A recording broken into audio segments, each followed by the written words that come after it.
lot we're doing for our membership here in San Diego. Number one, it starts with education. One of the things I'm real passionate about is teaching the workforce, and it starts at the academy.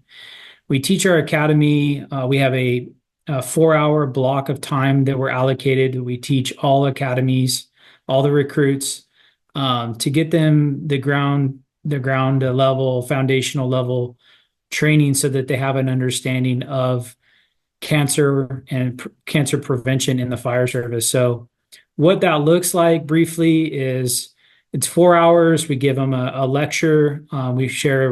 We do both a lecture, a PowerPoint, videos, and then we also do hands-on training with them. We physically take all recruits through decontamination, the on-scene preliminary exposure reduction, and we show them what's available to them. And then we also teach them how to take care of their gear.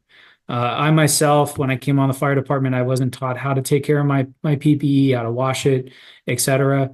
So these are the fundamental things that all of our members are taught on day one. And this started, about 8 years ago for our department. And in addition to that is the ongoing training that our membership receives via virtual training, via hands-on training that we try to give them from time to time via our in-service training platform. And that whole educational piece is really important. So getting the information out there, teaching our membership the different things that can harm them as it relates to cancer. And then I'll stem off of that quickly into the infrastructure changes. So we've made tremendous infrastructure changes over the years. We've added PPE washing machines to all of our fire stations. We have approximately 70 facilities that all have NFPA 1851 compliant washing machines. We also have exhaust extraction systems in all of our fire stations. They're automated, so they work off of the actual ignition of the fire engine, and so that takes some of the issue with people getting cross-contaminated out of it. We also have a robust personal decontamination program where we have, I won't say the name, but we have wipes and towels that are specially formulated to help clean our firefighters post-incident exposure. And then we also have a specific soap that we use, and we have policies in place that allow our members to get these things accomplished in a reasonable amount of time. All company officers, chief officers can place their units out of service for fire decontamination post-fire, which is a huge benefit to our members so that they're not continuing to stay contaminated. So those are policy related. I'm giving a few examples of those.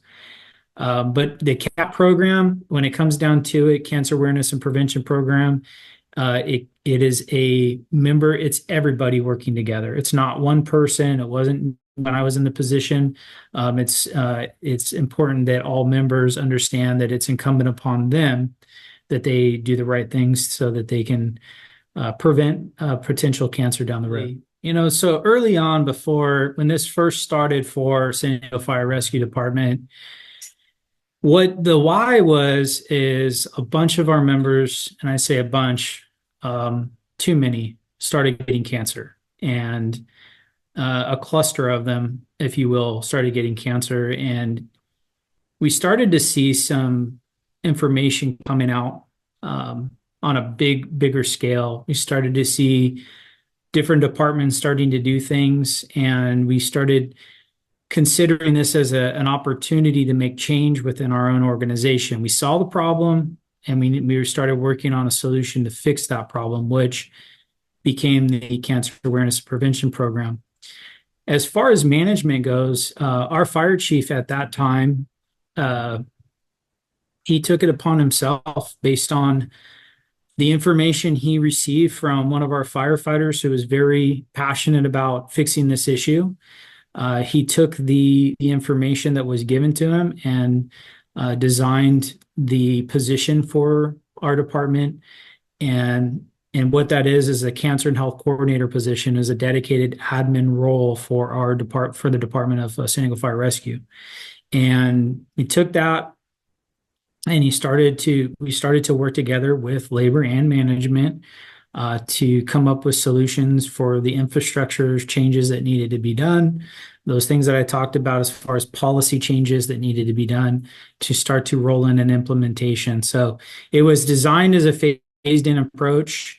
And we also knew culturally this was going to take time. So one of the first things that happened was that our department started with an IST in service training to educate the workforce on the problem. What is the issue? So it was designed to somewhat, there was a video that was created, very professional video designed to emotionally disarm the workforce to create this understanding that yes, cancer is a problem and it is affecting all of us. So who it's affecting are the brothers and sisters that we work with, that we need, and we need to do a better job of taking care of each other. And so it was a starting point. And from there, the work that we've done with labor and management has been very cohesive. Our current fire chief is very supportive of all the things that we're doing within the cancer awareness and prevention program and health and safety. Wholeheartedly supports the efforts that we're putting forth. So it's empowering from my level to be able to implement these changes.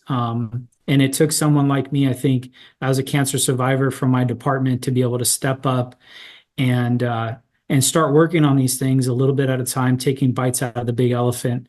And we're not by any means perfect, but we've made some incredible strides. We implemented company officer academy, and we also implemented a chief officer academy for all our brand new fire officers and chiefs. And through that, we have a component that's specifically set aside for health and safety. And specific to cancer awareness and prevention, it's an opportunity for me to, it has been an opportunity and a platform for me to share information to our officers and both company and chief officers. The leadership component comes down to this. We're gonna go to fires. We're gonna do our job. We're gonna get contaminated. It's part of doing the job.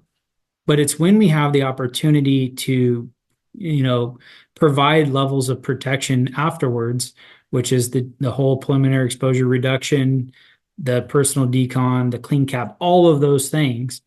That's the opportunity. So ensuring that that's getting done, that falls on the captains, it falls on the chiefs to ensure that we're advocating for that we're supportive of those things. We have the greatest influence on our operations. And at that level, if we're not advocating for it, our firefighters aren't going to be advocating for it, most likely. So we have to do our part as leaders in ensuring that they're safe. And this is part of their safety. It's no different than going to a fire and ensuring that everybody's in their proper PPE with their SCBA on. It's the same thing. And so we have to do these things for the long term to protect our membership. Well, Firefighter Cancer Support Network is, we have a close partnership with San Diego Fire Rescue Department. They've been, in our corner, if you will, from the very beginning. I have been one of the recipients of the support that FCSN provides, and it's an incredible support mechanism. Having gone through cancer, having navigated it, needing that toolkit, needing the mentorship. I mean, it was one of those things when, in looking back, if I didn't have it, it would have been harder, much harder. It would have been hard to stay organized with all the paperwork. I had mounds and mounds of paperwork. Having it all in one place, having the documentation that I can provide back to my own department, and just keeping it essentially as a mobile file cabinet was very beneficial.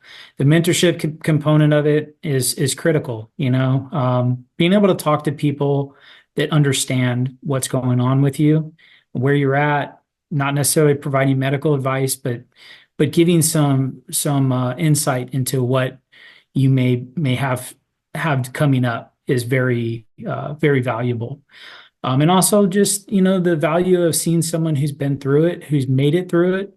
It's encouraging. You meet somebody who's a mentor, who is a survivor, and it's encouraging. It was encouraging to me to be able to look at somebody and go, okay, they made it. I can make it too. And then now I'm as a mentor, as the assistant state director, to be able to provide that service. It's the great gift of the fire department. We are so good at taking care of the public, and we're doing a much better job of taking care of each other. To be able to provide this service back to my fellow firefighters is a blessing. So, it's amazing. And so if anybody out there's got members that are dealing with cancer, don't think twice. Call FCSN. It's a great organization, full of great people that they're not doing this to make money. This is free, and this is us giving back to the fire service.